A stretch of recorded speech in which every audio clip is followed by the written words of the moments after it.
Good afternoon, students. Today is Saturday, 27 February 2021. This will be our second lecture for this week. Your exam is now in the books, as they say. A few minutes ago, actually this morning, I posted a document on Canvas entitled Notes and Statistics on the First Examination. So if you want, you can see how you did relative to other students who took the exam. We're now 2 lectures in to the new material, which will be tested on the second examination, but that will be several weeks from now. Make sure you continue with your good study habits. If you didn't do so well in the first exam, or if you think you could do better, then you're going to need to change your study habits somehow. Either make better notes, or listen more carefully, or reread the material. So depending on how you did, you may want to adjust how you are studying. I posted a handout on Canvas entitled Judicial Review. It's from the Encyclopedia Britannica, but I read it over. It looks like it's well done and reliable, so you may want to read that, because this case that we're now discussing out of New Mexico involves judicial review. The highest court in the state of New Mexico is reviewing a statute to determine whether it complies with the Constitution. So make sure you read that handout that's posted. I think I'm going to post another handout in the next couple of days, which sets out the various standards of judicial review. So I'll get that up in a day or so. Make sure by the next lecture next week, make sure you have read the entire legal opinion, Morris versus Brandenburg, if you have not done so already. It's not that long. Some judicial opinions go on for 70, 80, 90, even 100 pages. This opinion is only 28 pages, so it's not as long as many opinions are. Okay, let's get back to it. I want to save enough material for the third lecture. We have 3 lectures on this case. Today's the second one, so I'm going to stop at a point where I think we can finish things up next week in our first lecture. Oh, and by the way, I am going to be posting the next item from the reading list. If you look at the reading list, you'll see that the item following this one is entitled Oath. It's by the ancient Greek physician Hippocrates. So I'll be posting that for you to read, and we're going to spend only one day on that. I wanted to slip that in before we got to the principles of biomedical ethics. Okay, so you've got some reading to do over the weekend in preparation for next week's lectures. So let's take a look at the background of this case and what's called the procedural history. The procedural history is the history of the procedures that were followed to get the case to the Supreme Court. So we're going to go all the way back to the beginning. Who filed the lawsuit, for what purpose, what happened, who appealed and why, what arguments were made, what happened on appeal, and so on. We're going to follow it through step by step. My goal, since you're not law students, is to make sure you understand all of the procedures, the rules, and so all the terminology and so forth. Okay, let's talk a little bit about the plaintiffs. The main plaintiff is a woman named Asia Riggs. Her first name is spelled A-J-A, and I'm pretty sure it's pronounced Asia, like the continent. Her last name is Riggs. If you want, you can do a Google image search and see what she looks like. I did that a couple of years ago. I was interested in whether she was still alive, and I believe she still is. Something like 10 years after she was diagnosed with cancer, she's still alive. Thank goodness for her. Anyway, she's the main plaintiff in this case. She was diagnosed with uterine cancer in August 2011, which is almost 10 years ago. She had surgery. After surgery, her doctors told her that the cancer was, quote, the most aggressive kind. That's from page 4 of the opinion. So that's a pretty depressing diagnosis. I'm sure I would not appreciate a diagnosis like that, and I'm sure you would not either. the most aggressive kind of cancer. She began chemotherapy, probably immediately, and later she undertook radiation therapy, I assume to try to shrink or kill the cancerous cells. During this process, she had many painful side effects. And by the way, I'm getting all this from the opinion. Now, what did she want? She says that she wanted a peaceful death, and that's why she filed this lawsuit. Or maybe to be more precise, she wanted to have the option of a peaceful death, and she wanted to be able to die with her friends and family present. So she wanted to have a lethal dose of a drug prescribed to her by a trusted doctor or doctors, and she had not yet decided whether to take that lethal dose, but she wanted to have it available to her so that if the pain got too bad, she could take the lethal dose and end her life. This may surprise you, but the state of Oregon, well, it may not surprise you that the state of Oregon has a law allowing physician-assisted suicide, which New Mexico did not have. But there have been studies done of Oregon's experience with this law, and it turns out that about 1/3 of the patients who are prescribed lethal doses of drugs for the purpose of ending their lives, about 1/3 of them do not use the drugs. 2/3 of them presumably go ahead and use the drugs to end their lives. 1/3 of them do not. So you may wonder, you may think, then what was the point of them getting the drug? But the point, as I just said, is not necessarily to use the drug right away or even ever. The point is that you have it available in your custody so that if and when you believe that the time is right to end your life, you can do so. And that's what Asia Riggs said she wanted, was the option to end her life in a peaceful way with her friends and family present in her own home, not in a hospital or nursing home or convalescent center or hospice or anything like that, where you're surrounded with strangers. She wanted to end her life, if she chose to end it, with her friends and family there in her own home. Now, you may be wondering, why did Asia Riggs not opt for pain relief? She was in pain. She could have asked her doctor to prescribe a heavy dose of pain medication, knowing that that might end her life. And I explained to you 2 days ago that New Mexico says that if a doctor prescribes pain medication to relieve pain and it happens to cause the death of the patient, the doctor is not liable either civilly or criminally and can't be disciplined by the medical association either. So you may wonder, why did Asia Riggs not go for that option? And the reason is, as I just explained, she had not yet decided to end her life. So she did not want the pain medication prescribed in a lethal dose. She wanted a lethal dose of some other drug that would end her life and not pain medication. So let's look at the bigger picture. We're talking about a particular state, namely New Mexico. What is the status of what's called aid in dying, or what we might call physician-assisted suicide? What's the status of that in the nation today?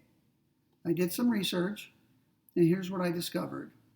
As of this month, February 2021, 8 states in the District of Columbia allow what's called aid in dying by legislation. In other words, the legislatures of those jurisdictions have passed bills, and those bills have been signed into law by the executive of those states or District of Columbia. In case you're wondering what the 8 states are, here they are, and I'm going to list them in the order in which they enacted this legislation. Oregon was the first state in the country, as I mentioned a few minutes ago, to enact legislation like this. And it goes way back to 1997. So that's what, 24 years ago this year.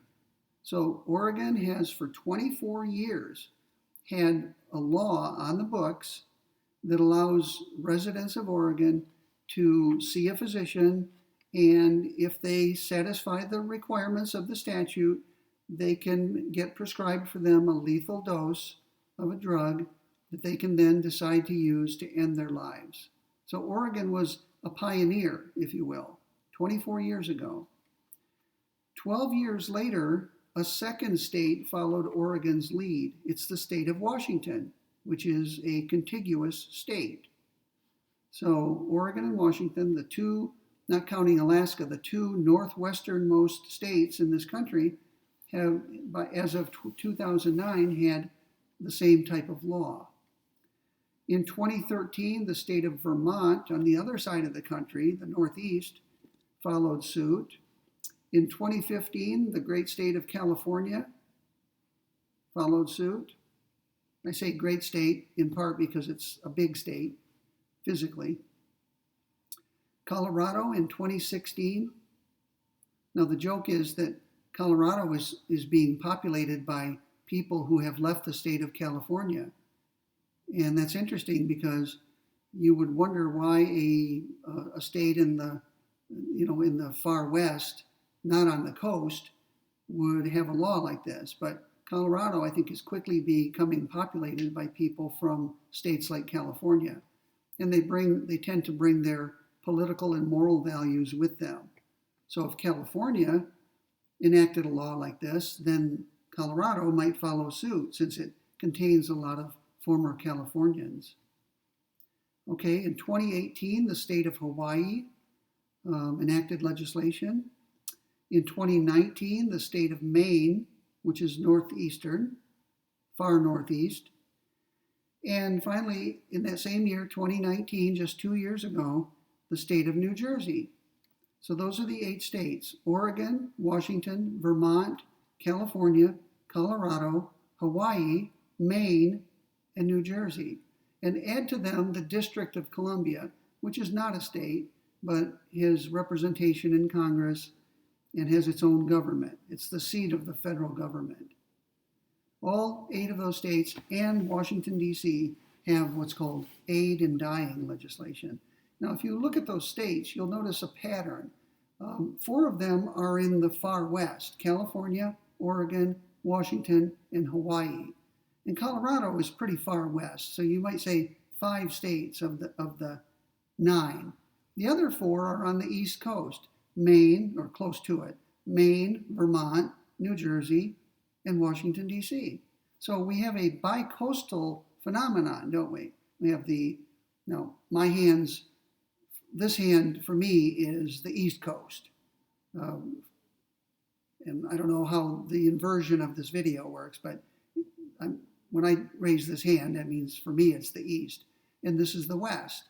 So, so far, no states in the Midwest have enacted legislation like this. Not my home state of Michigan or Wisconsin or Iowa, Nebraska, and no states from the South either. Texas, Louisiana, Alabama, Mississippi, Georgia, Florida, Kentucky, Arkansas, and so on.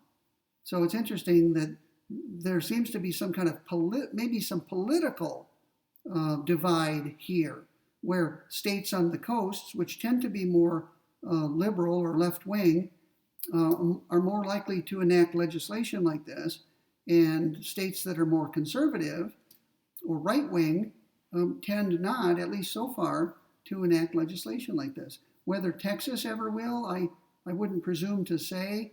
I know that Texas has a strain of libertarianism. It's also said to be the Bible Belt. You've probably heard that phrase. So Texas is an interesting state, and it's changing by the day. Right? The political makeup is changing. Texas is a combination of libertarians who believe in individual liberty, freedom from government. They want to be left alone. And then you have social and religious conservatives, which is what the term Bible Belt recognizes. And you have people coming in, not only immigrants from places like Mexico and other parts of Central America, but people are coming here from other states. There's an exodus, actually, of people coming from states like Illinois and Michigan. They're moving into the Southwest and into states like Texas and Florida. So Texas is changing, but traditionally it's been made up of conservatives and libertarians for the most part. The cities, of course, like Austin, Dallas, Fort Worth, San Antonio, Houston, they tend to be more on the political left than on the political right. But the outlying areas of Texas are pretty conservative.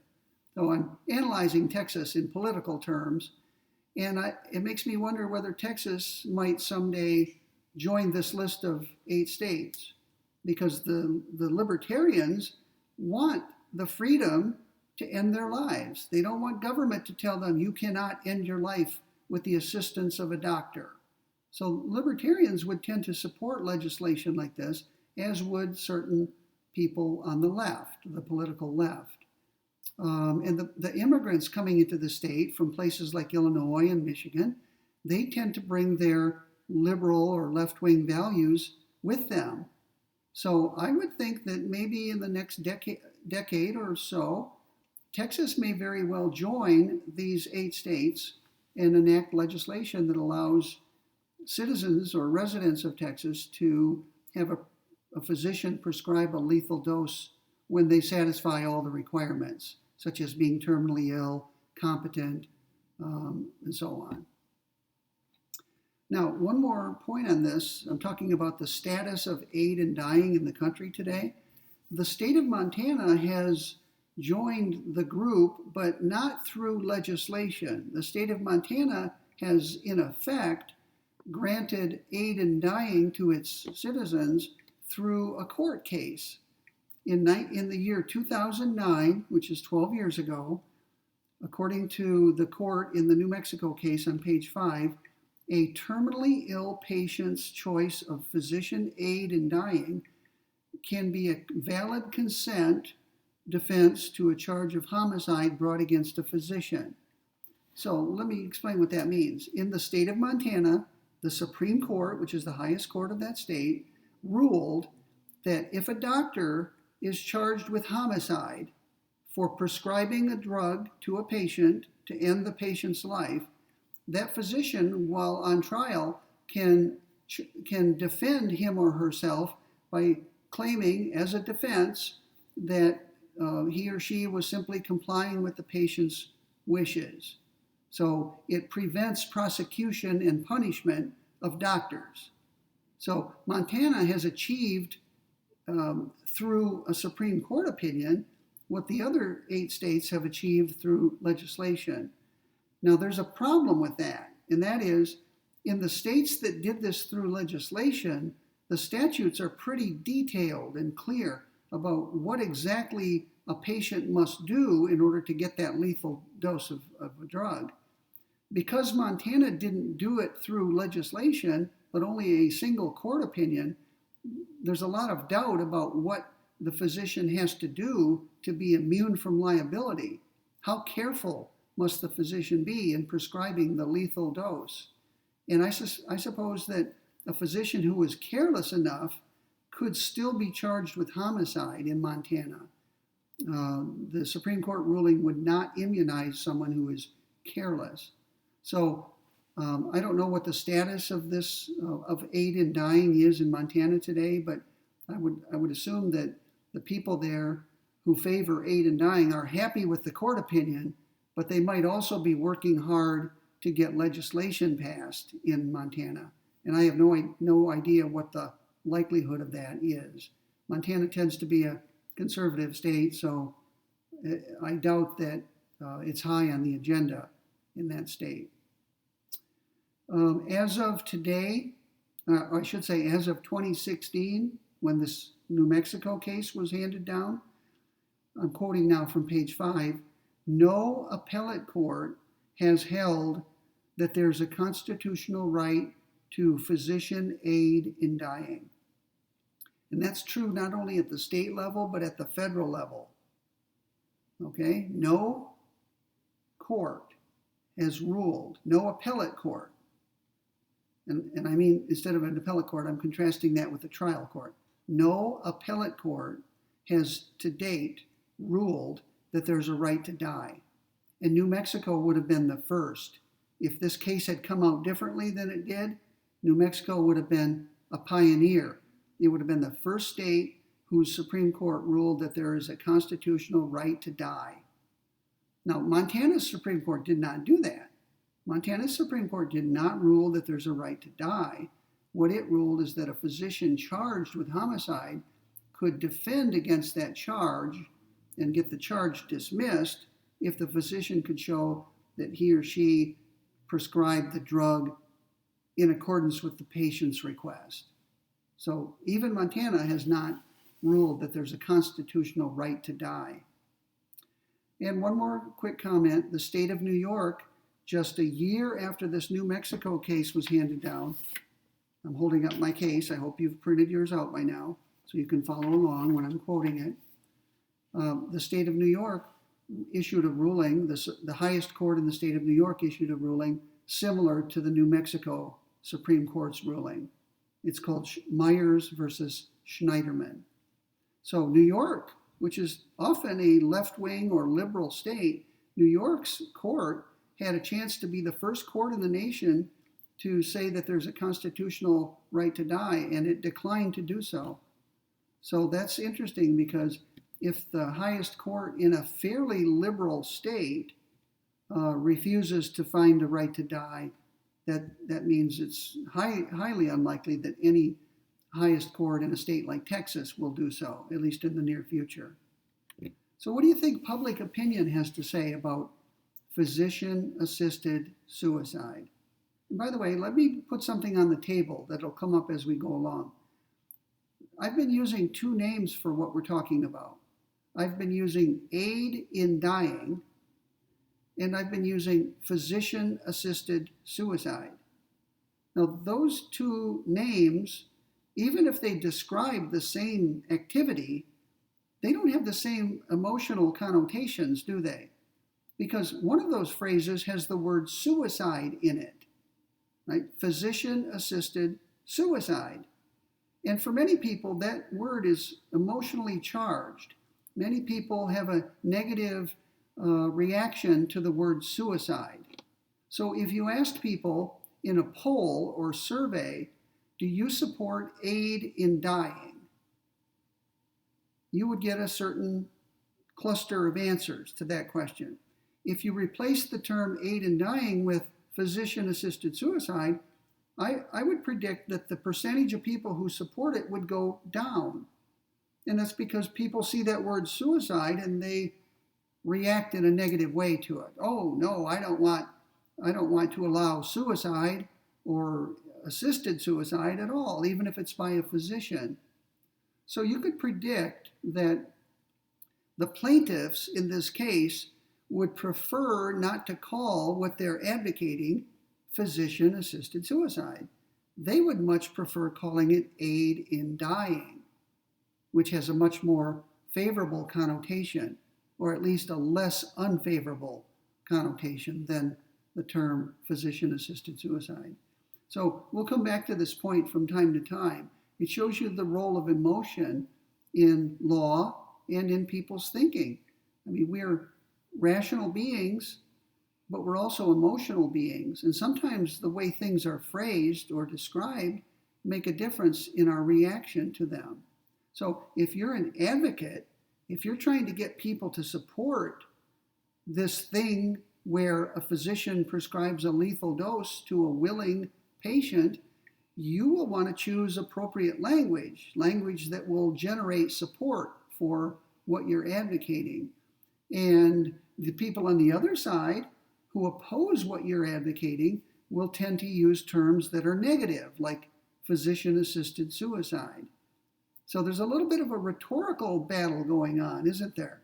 Right? Each side picks terms that they find favorable to their side. You see the same sort of thing going on with the debate over abortion. I'm just going to list a bunch of terms: pro-life, pro-choice, pro-abortion, anti-abortion, and there may be others as well. Each of those terms has a certain emotional resonance to it, and people respond differently. People respond favorably to the term pro-life, but they might not respond so favorably to the term anti-choice. Okay, so each side tends to pick terms that work to their advantage in a rhetorical sense. Okay, let's move on and start getting into the legalities. Asia Riggs was not the only plaintiff in this case. Two doctors joined her.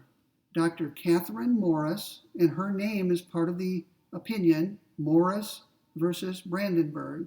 So Dr. Catherine Morris joined with Asia Riggs and another doctor named Arup Mangalik. And these two doctors, it says on page 5, these two doctors, quote, want to provide the option of aid in dying for their terminally ill patients in New Mexico. So these two doctors have medical practices in which they would like to help patients who are in Asia Riggs's situation. And they're afraid of being prosecuted, naturally. What they would like to do, which is help their patients end their lives, is prevented by law, or at least they risk prosecution if they prescribe the drugs. So they would like some clarity in the law.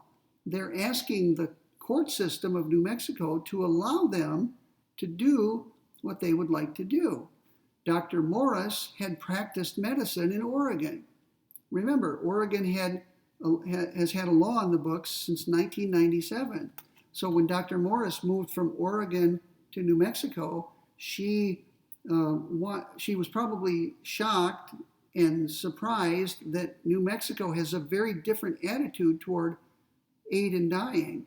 And she would probably prefer that New Mexico draft legislation like Oregon's, and if not that, she would like the Supreme Court of New Mexico to rule that there's a constitutional right to die, which would be the next best thing after legislation. Oregon's law, by the way, is called the Death with Dignity Act. Death with dignity. Okay? Now you can see that the doctors in this case have mixed motives. And I don't want to make too much of this. A cynic would say that their motive is disreputable in some way. I just want to point out that it is possible when you do something to have more than one motive. And if that's the case, one of the motives might be reputable or respectable, and the other motive might not be so respectable. It might be disreputable. So the two motives that I can discern here are, first of all, self-interest.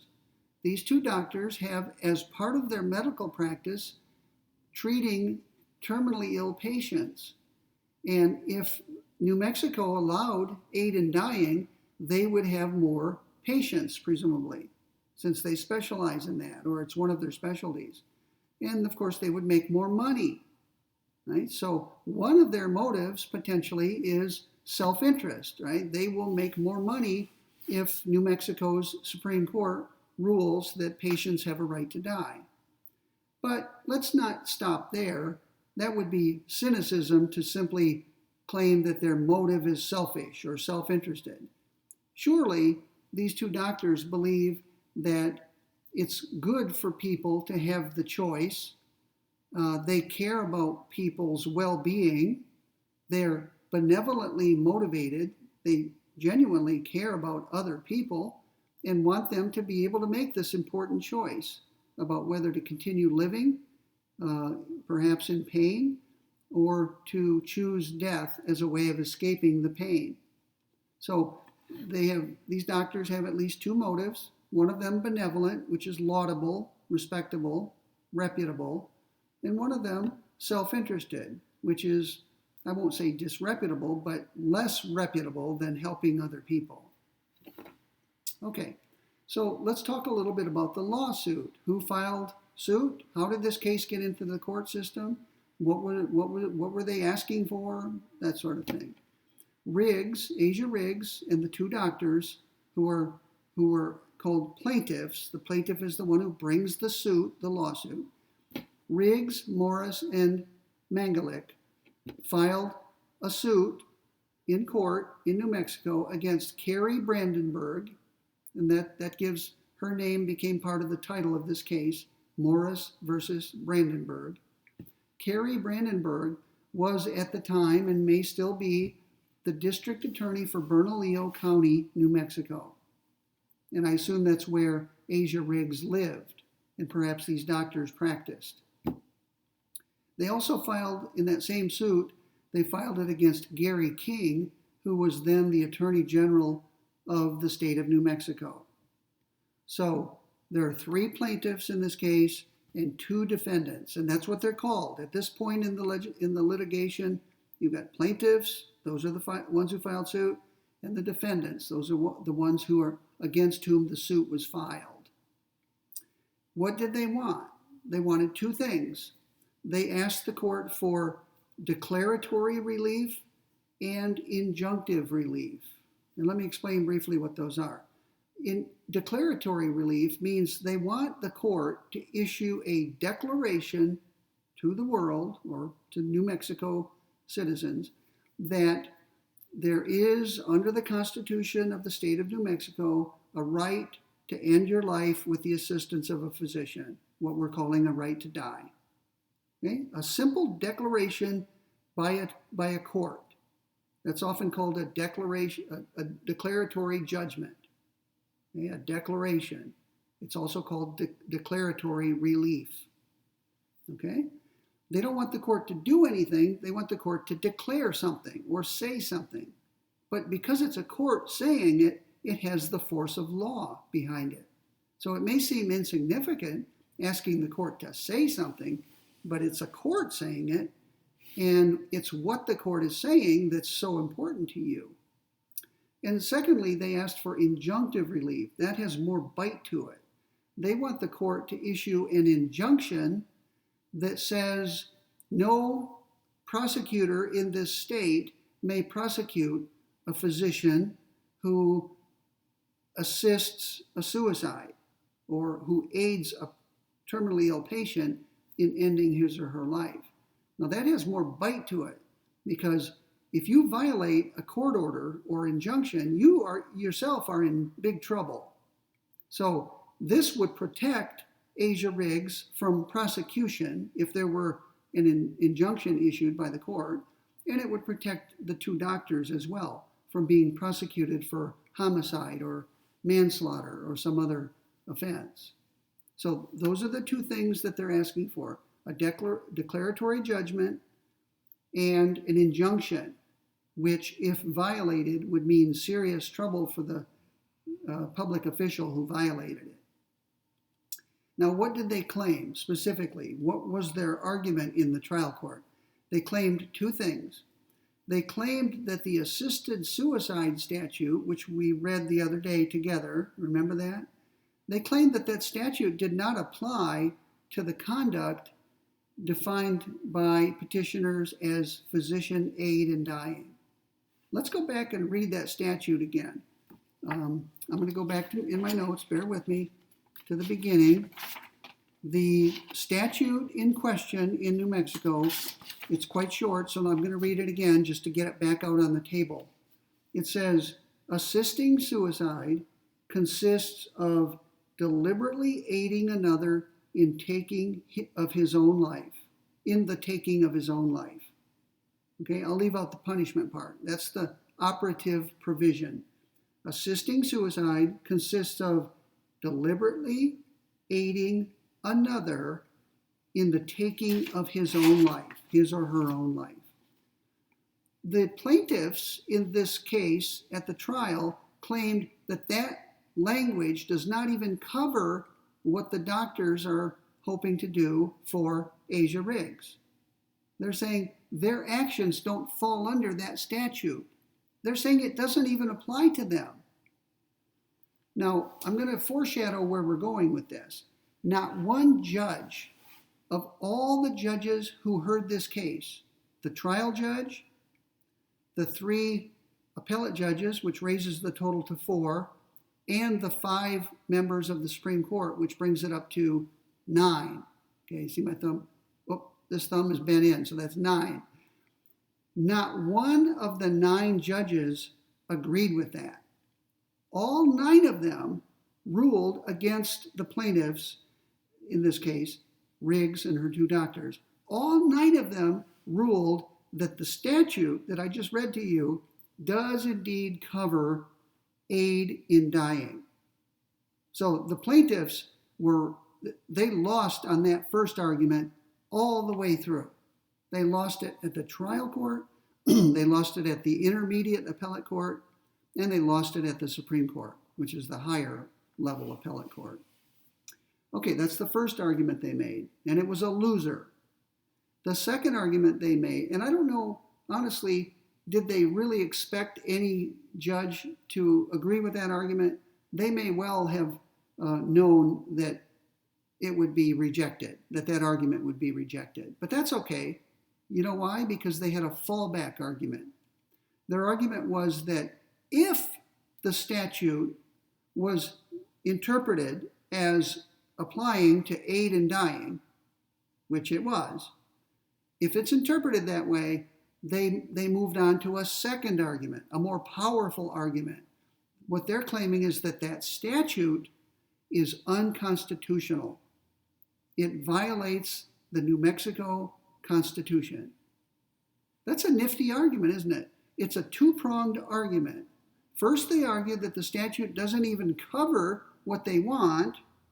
And then they said, but if the courts rule that it does cover it, the statute itself must fall.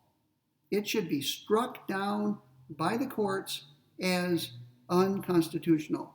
And guess what? They won that argument in the trial court. The trial judge, the district court judge, which is the trial judge, was Nan G. Nash. Nan Nash. Now, Nan may be short for Nancy, I don't know, or Nanette, but she's listed as Nan G for her middle initial, Nash. We'll call her Judge Nash, okay? Judge Nash disagreed with the plaintiffs about whether the statute covers their behavior, but agreed with them that the statute is unconstitutional. So who won at the trial level? The plaintiffs did. So I'm sure Asia Riggs and her attorneys probably celebrated when the ruling came down from Judge Nash. They knew, however, that the state would appeal, almost certainly. So there's more work to be done, but they won the battle. They won the first battle. Will they end the war? They don't know at this point. We'll see. Okay, so let me go back to where I was. That was their argument, a 2-pronged argument. It's called arguing in the alternative. Okay, that's a term that lawyers use, arguing in the alternative. So let me repeat it again. They're arguing that the statute doesn't apply to their conduct, but if it's held to apply to their conduct, then the statute is unconstitutional. So they're making alternative arguments, aren't they? Because they don't know how that first argument's going to come out, although they may have a pretty good idea. They need a fallback position to take, and that position is that the Constitution of the state strikes down the statute. Okay, so what happened at the trial? Judge Nash heard testimony over a period of days, I assume, from medical experts and others, and she ruled as follows. Now, I'm just repeating myself a little, but I want to stay in my notes and make it orderly for me and for you. Judge Nash, after hearing testimony, ruled, 1, that the statute applies to and therefore prohibits physician aid in dying, and she ruled that the statute violates 2 different provisions of the New Mexico Constitution. And these provisions, which we're going to talk about a little bit today and a lot more on the third lecture next week, The two provisions are Article 2, Section 4 and Article 2, Section 18. And I'm going to read them to you. Constitutions tend to speak in majestic generalities. Right? Statutes tend to be really specific and detailed, but constitutions tend to be flowery and to speak in general terms about the rights that individuals have and things like that. So let me read to you the New Mexico Article 2, Section 4 of the New Mexico Constitution, which is quoted in the case. Here it goes. It's entitled Inherent Rights. It says, all persons are born equally free and have certain natural, inherent, and inalienable rights. The word inalienable means rights that you can't get rid of and that cannot be taken away from you. Right? They're stuck to you, for better or worse. Mostly better, right? A right is a thing people want to have, and if the right you have can't be taken away from you by anybody and can't be given up by you, that's a wonderful thing. It's called an inalienable right. So once again, Article 2, Section 4, New Mexico Constitution. All persons are born equally free and have certain natural, inherent, and inalienable rights, among which are the rights of enjoying and defending life and liberty, of acquiring, possessing, and protecting property, and of seeking and obtaining safety and happiness. Asia Riggs and her attorneys are arguing that those words from that part of the Constitution confer on her a right to die, her and other citizens of the state, a right to die. Right? It says that citizens of New Mexico have the right of enjoying and defending life and liberty. Presumably, the word liberty includes the liberty to end your life if you so choose, and that would include a right to have someone, a physician, for example, help you or assist you in ending your life. By the way, I noticed when I first read that, I noticed certain similarities between the language used in New Mexico's Constitution and the Declaration of Independence at the federal level. Listen to this. The Declaration of Independence early on, I think in the second sentence, says, "We hold these truths to be self-evident, that all men are created equal, that they're endowed by their Creator with certain unalienable rights, that among these are life, liberty, and the pursuit of happiness." And if you compare that language from the Declaration of Independence to New Mexico's Article 2, Section 4, it's got some similarities, right? Life, liberty, and the pursuit of happiness. One difference that jumps out, though, is the New Mexico Constitution says there's a right to acquiring, possessing, and protecting property. There's no mention in the Declaration of Independence of property.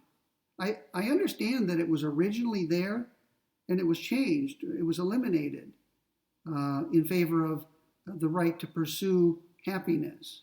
Notice, the Declaration of Independence doesn't say you have a right to happiness. It says you have a right to pursue happiness. That's different. A right to happiness would be a right that could not be fulfilled. There are insufferable people who are incapable of happiness. You may know some. I do. They're miserable people. They seem always unhappy, never content with anything, politically or otherwise. And I try to avoid people like that. They're downers. Debbie and Donald Downer, we could call them. So our Declaration of Independence says you have a right to the pursuit of happiness, not to happiness itself. Okay, let's go over the second provision of the New Mexico Constitution. This one is Article 2, Section 18. And here's how it goes. It's quite short. It's called Due Process, Equal Protection, Sex Discrimination. That's the title of it. No person shall be deprived of life, liberty, or property without due process of law. Nor shall any person be denied equal protection of the laws. Period. Equality of rights under law shall not be denied on account of the sex of any person. So that last sentence looks like it was tacked on just to make it clear that sex discrimination would violate the provision, in case anybody had any doubts. Now, this language from the New Mexico Constitution is very similar to the language of the 14th Amendment of the United States Constitution. And this is going to be one of the issues later on the next lecture, because the state of New Mexico is going to interpret its own state constitution in a similar way to the way the United States Constitution has been interpreted by the U.S. Supreme Court. So we're going to come back to this language in our third lecture next week, but I think I'll leave it right there for the moment. Now, Judge Nash, in her ruling, remember, she's the trial judge. Judge Nash held that Riggs has a fundamental right to choose aid in dying. Not just a run-of-the-mill right, not just a regular, everyday right, a fundamental right.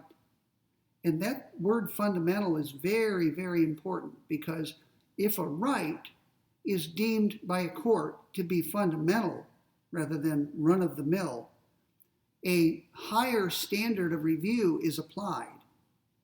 It's called strict scrutiny. Scrutiny means looking, and strict means looking closely and carefully, not just in a cursory way.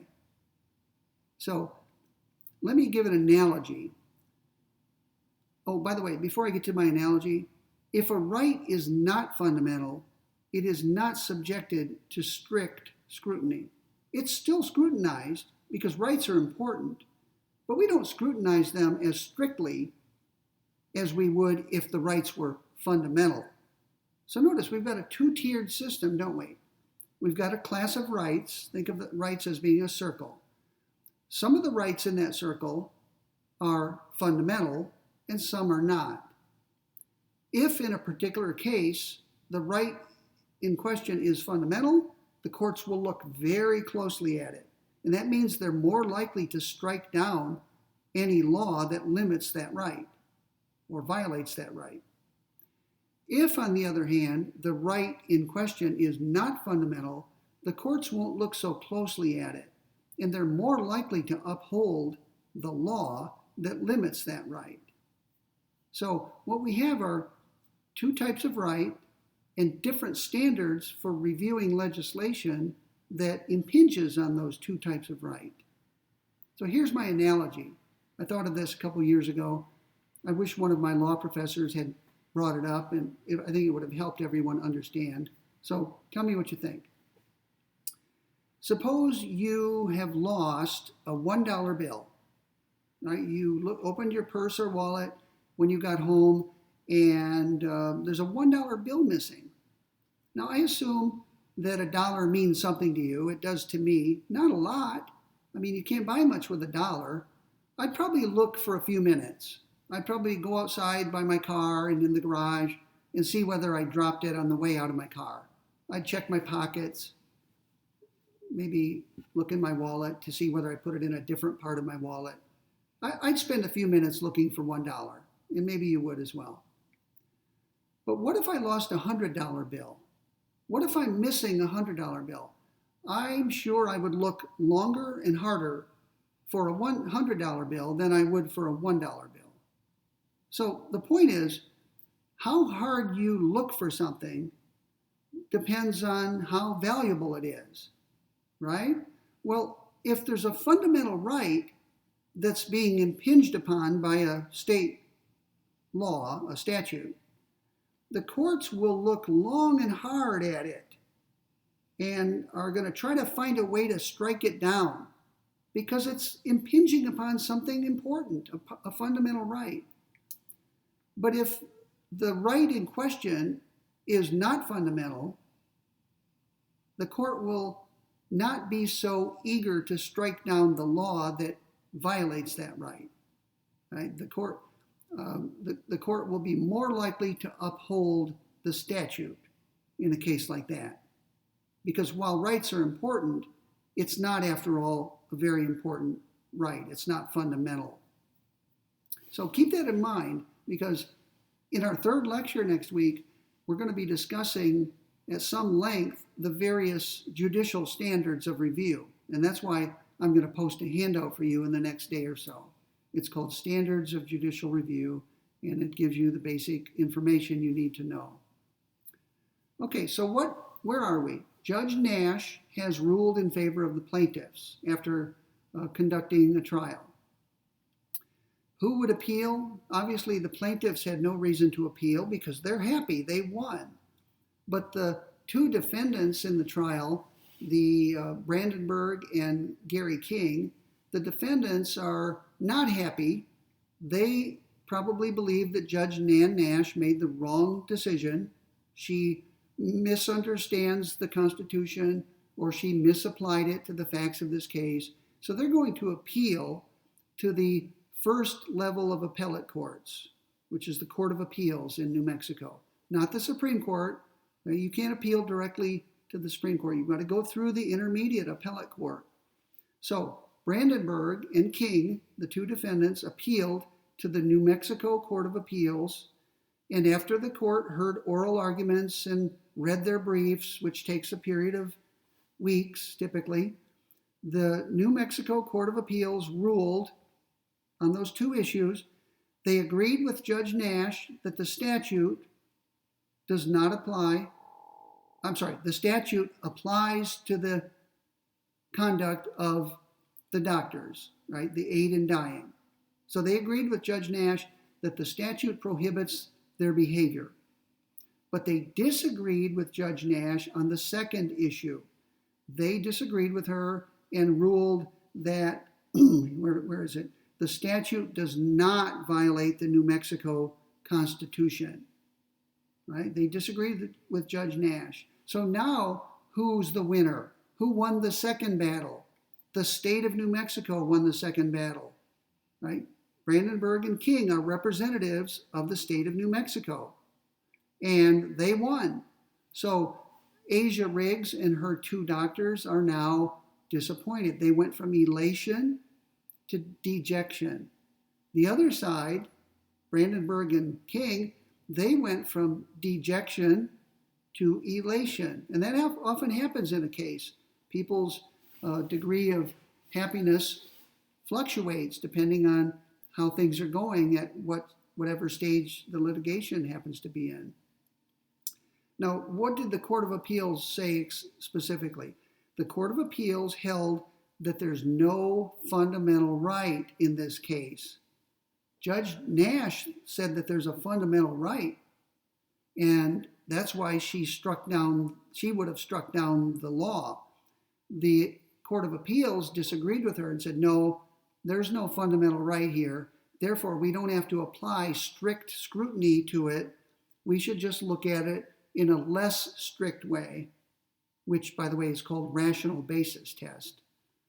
They said we don't need to look at it strictly, and when we look at it in a more relaxed way, we can uphold it.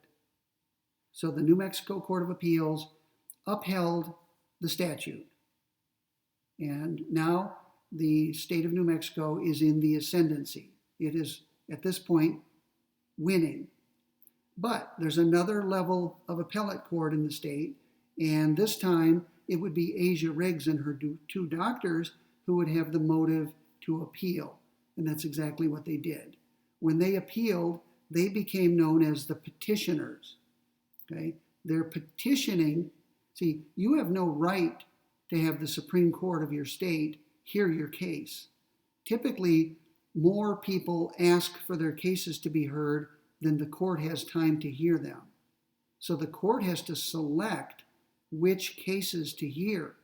Not all of them get selected. So the plaintiffs in the trial court would have filed a petition to the Supreme Court of New Mexico to hear their case. And the Supreme Court could either deny the petition, in which at which point the case would end, or grant the petition and hear the case. The Supreme Court of New Mexico granted their petition. At that point, they became known as petitioners. Right? They're the ones petitioning. And the other side, the representatives of the state of New Mexico, they became known at this point not as defendants, but as respondents. They're responding to the petition filed by the other side. Okay, so now we've got our second and final appeal. Remember, this is the highest court of the state. And because there's no federal issue involved, everyone involved knows it's not going to go anywhere beyond this. So everyone's keeping fingers crossed. We need to win at this level because there's no other level. There's no other recourse. Whoever wins at the Supreme Court wins. The case is over. So let me end today's discussion with a timeline. And some of it's going to repeat things I've said already, but I want to give you a sense of the flow of events. In some cases, I couldn't find the actual date, so I just left it date unknown. But for the most part, I have dates. It'll also give you a chance to see how quickly or slowly legal matters proceed. Okay, the whole thing got started in August 2011. Oh, by the way, I've published these lecture notes. I posted them on Canvas. Some of you know that already because you've been paying attention. Others of you may not know it yet. But I'm telling you now, several days ago, I posted my lecture notes, the ones I'm reading from right now. I posted them on Canvas so that you could follow along with some of the detailed material. And it also should give you an idea of the kind of notes you might be making in your courses. I know you're going to be shocked. Oh my goodness, really? You expect me to make 9 pages of lecture notes or whatever I have here? Yes, 9 pages. Really? You expect me to make 9 pages of notes on one reading? Yes, I do. If you want to get a good grade, you'll do what it takes. Certainly, if you go to law school, you'll be doing this for every case you read. And guess how many cases you're going to be reading in law school? Hundreds, thousands. You're going to be making case briefs like this, maybe a little shorter, maybe not 9 pages, but certainly 4 or 5, on dozens, hundreds of cases in each class that you have in law school. I'm not trying to scare you. I'm telling you that law school is serious, serious business. This is people's livelihoods at stake. People intend to make a career and a living at the practice of law. And in order to do that, they have to graduate from a law school, an accredited law school, and pass a bar exam. In order to be graduated from a law school, you've got to do well enough to be graduated. And that means getting good grades. And the way to get good grades is to prepare for the exams that you take in each course. And the way to prepare for the exams is to make outlines and case briefs, just like this. Okay? So this may be a little more detailed than the typical law school case brief that you prepare, but not much. You really need to break things down in an orderly way. Okay, back to the timeline. In August 2011, which is almost 10 years ago today, Asia Riggs was diagnosed with uterine cancer. We said that earlier. I'm repeating myself. In March of 2012, the 22nd of March to be exact, which is what, about 7 months later, Dr. Catherine Morris, Dr. Arup Mangalik, and Asia Riggs filed their lawsuit. They filed their suit in the 2nd Judicial District Court, which is known as the District Court, in Bernalillo County, New Mexico, which I believe is the county that contains Albuquerque, which is the major city of the state. Not the capital, but I think Santa Fe is the capital, but Albuquerque is the largest city, and it's the home of the great University of New Mexico. The defendants in the case, the ones who were sued, are Carrie Brandenburg and Gary King. I noticed that when I read the trial judge's brief or memorandum, she misspelled Brandenburg with an E, Brandon, B-E-R-G, but it's B-U-R-G. The Supreme Court got it right. Okay, In December, which is 9 months, actually December 2013. Now this is shocking. It took a year and 9 months for the case to go to trial. Think about that.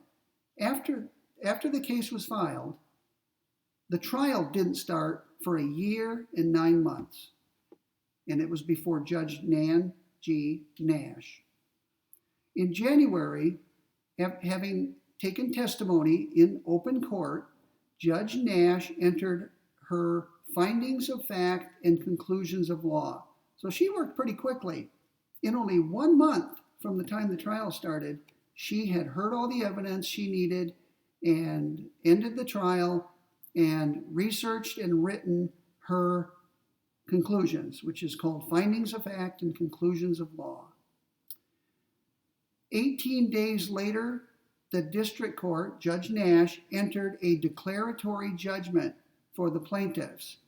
And, get this, a permanent injunction, and that injunction was designed to, quote, prohibit defendants from prosecuting physicians who provide aid in dying to mentally competent, terminally ill patients. So the plaintiffs, I told you earlier, asked for two things, and they got both. They got the declaratory judgment, and more importantly, they got the injunction. So now, from the moment that injunction was issued, any doctor in the state who was prosecuted for helping to end someone's life would be able to issue a complaint against the prosecutor that the prosecutor was violating Judge Nash's injunction. And the prosecutor bringing the charges against the doctor would be in big trouble and might even be tried for contempt of court, which is a serious offense. So the plaintiffs are probably jubilant at this point. They've won at the first level. They know it'll be appealed, of course, and that they might eventually lose, but they're hopeful that they will continue winning. All right, it's good to win at the outset rather than lose. Okay, so let's move ahead. I don't know the date. I couldn't find it anywhere, but the defendants who lost at the trial appealed. And at the moment they appealed, they became known as defendants appellants. The appellant is the one who brings the appeal in the Court of Appeals. And the opposite of appellant is appellee. So the Brandenburg and King who appealed, are called appellants. Technically, defendants dash appellants, because they were defendants in the trial, now they're appellants. And Asia Riggs and her doctors, who were the plaintiffs at the trial, they're now called the appellees, right? Because they're responding to the appeal. So it's interesting. At the New Mexico Court of Appeals, the terms are appellant and appellee. At the Supreme Court, which you saw a few minutes ago, the terms are petitioner and respondent. Why would there be different terms? I think so that when someone in the state of New Mexico sees the term petitioner, you know it's in the Supreme Court, because only the Supreme Court of New Mexico uses the terms petitioner and respondent. So it's actually a nice distinction. Right? It tells you immediately what court you're dealing with.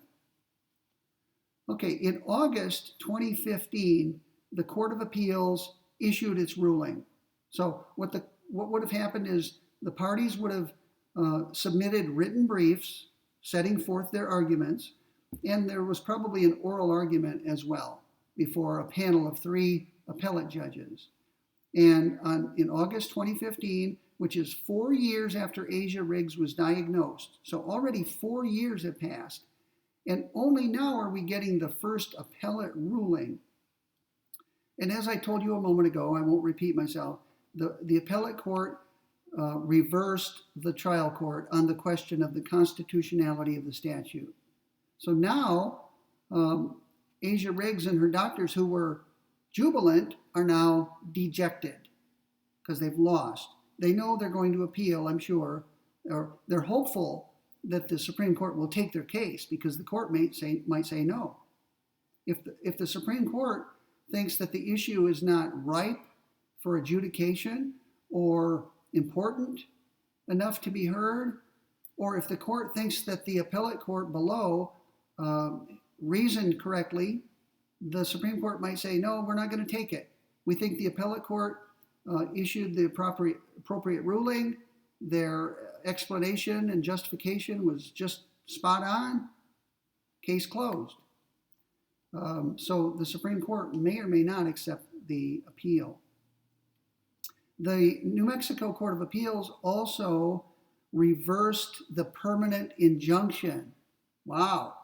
The injunction was designed to stop zealous prosecutors from prosecuting doctors in the state. And the Court of Appeals has rescinded the injunction or dissolved it. So now doctors are back on the hook. They're now subject to prosecution if they aid patients in dying.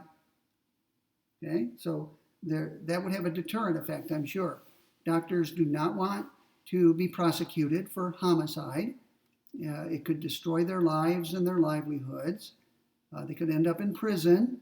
So they are going to be unwilling to help their patients end their lives by prescribing lethal doses of drugs.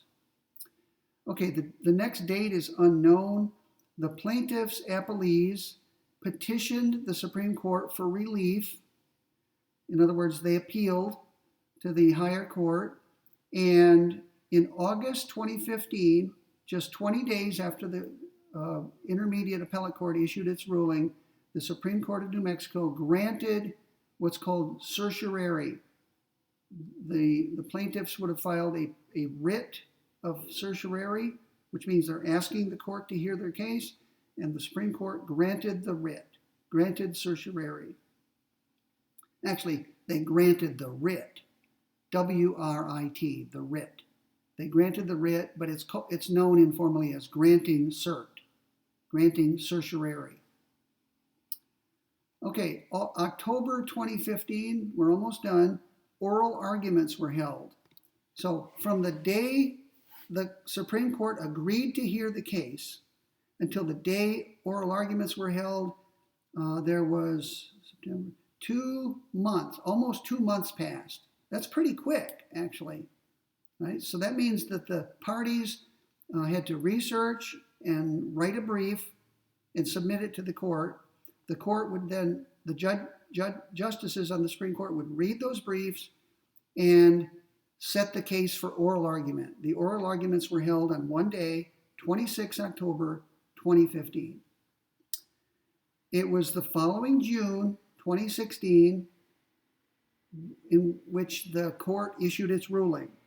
So once the oral argument was held, the justices went in to deliberate, and they took a vote at some point to see how they come out. They realized it's 5-0. They would then have to decide who gets to write the majority opinion, and usually the Chief Justice gets to decide that.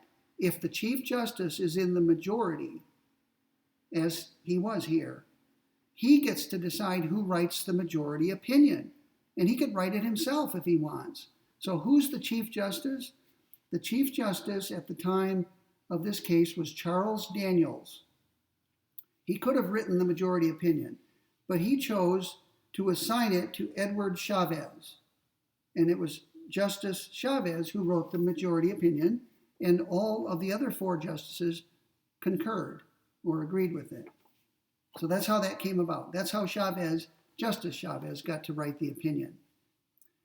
Okay, now the Supreme Court, as you know, because I've said so already, the Supreme Court reversed the district court, right? Which means that the Supreme Court affirmed the appellate court, right? Remember, the district court and the appellate court differed. So the Supreme Court disagreed with Judge Nash, but agreed with the appellate court, which was a 2-1 decision. And the Supreme Court sent the case back to Judge Nash at the district court with instructions to issue a ruling in accordance with the Supreme Court's ruling. In other words, loose ends need to be tied up. The court says, here's our ruling. The Supreme Court says, here's our ruling. We're going to send the case back to Judge Nash. She can read our ruling and she'll know what to do. And she's going to have to wrap things up in accordance with our decision. Now, Judge Nash probably won't be happy, right? Judges don't like to be reversed, and she was reversed in this case. The Supreme Court, in effect, slapped her down. They said, bad decision. You believed that the New Mexico you believed, Judge Nash, that the New Mexico Constitution confers a right to die on the citizens of New Mexico. You're wrong. It doesn't. You misread it. You read something into it that's not there. Specifically, the Supreme Court, as you will see, ruled that there's no fundamental right in the Constitution of New Mexico to die. There's no right to die, and if there is, it's not fundamental. Now, I'm not suggesting the court said there is a right to die, but it's not fundamental. What they're saying is there's no fundamental right to die, and therefore, strict scrutiny does not apply. The court said all the statute has to do is satisfy what's called the rational basis standard. In other words, as long as there's a reason for the law, it stands. And the court said there is a reason. There's a rational basis for the statute, and therefore it survives constitutional scrutiny. So at the end of this long process, and by the way, how long did it take? From the time the first lawsuit was filed in March 2012 until the day the Supreme Court issued its ruling, it took a little over 4 years, 4 years and 3 months. That gives you a sense of how slowly the wheels of justice turn in a state like New Mexico, but really in every state. The decision was unanimous. It was 5-0. So we have no dissenting opinion written by anybody because nobody dissented. And final thought for the day. I did some research the other day in the process of updating my lecture notes, and it appears that Asia Riggs is still alive nearly 10 years after her cancer diagnosis. Good for her. She lost the case. I'm sure she's still busy agitating for change. I'm sure she's still active, trying to get legislation passed in New Mexico that's similar to Oregon's legislation. I'm sure she would be very happy if New Mexico, her own state, joined the other 8 states and enacted legislation that would give people like her a constitutional right, a statutory right to end their lives with the assistance of a trusted physician. So when we meet for the 3rd lecture out of 3 next week, we'll take up some of the legal analyses that were carried out by the Supreme Court. So make sure you read the opinion in its entirety before you watch my 3rd lecture, and read it carefully and slowly. Some of the terms will be unfamiliar.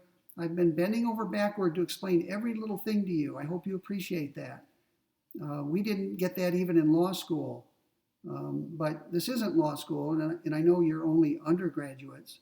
So I feel obligated, since I'm asking you to read a Supreme Court opinion, I feel obligated to make sure you understand it.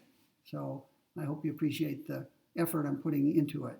If you have any questions about anything I've said, if I've puzzled you in any way, send me an email and I'll try to clear it up. Okay, so keep your eye on Canvas for handouts. I have a handout on standards of judicial review that I said I would post in the next day or so. Okay, have a great day. Have a great weekend. Stay dry. It looks like it's kind of rainy or going to be rainy out there. Have a great weekend.